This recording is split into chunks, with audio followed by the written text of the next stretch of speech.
Hello po, gawa tayo ng mango cheesecake. Ayan yung ating panghalo. Pang top, 4 na cream cheese, Philadelphia, 3 soft cream cheese, 1 cup ng sugar, gelatin, unflavored, vanilla, cream, tapos condense. Ayan na po yung 3 soft cream cheese at saka 4 na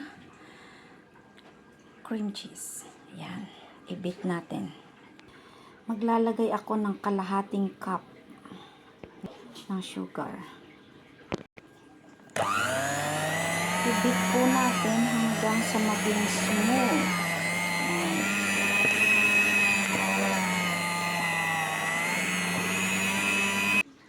Ilalagay ko na yung kalahati ulit. Tapos beat ulit. Yung gelatin, tunawin natin siya sa milk.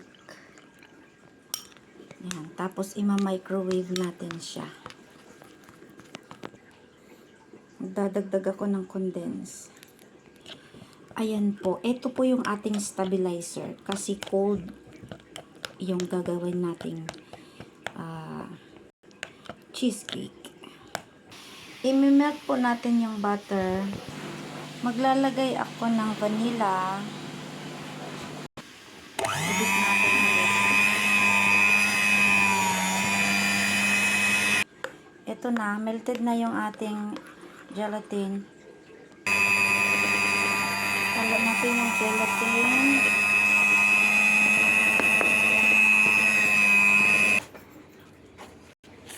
Maglalagay po ako ng cream. Ito na.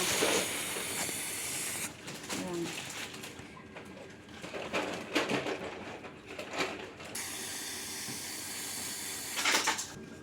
I-fold natin. Ganyan.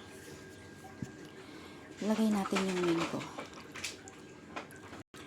Fold natin siya. Pag freezer to, ice cream ang kalalabasan nito eh. Yung melted butter natin, lagay yung ating crumbs. Haluin natin. Ilagay natin siya dyan. Ayan, 2 ang ginawa ko.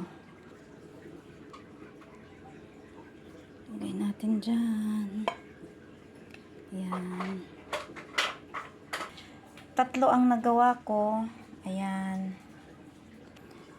And then, ito pa. Gagawin nating ice cream. Nagustuhan niya, oh. Hindi pa yan malamig, ha. Nagustuhan niya na. Ayan na sila. Ayan. Palalamigin natin. Bukas pwede na. Thank you for watching. Salamat. Salamat po.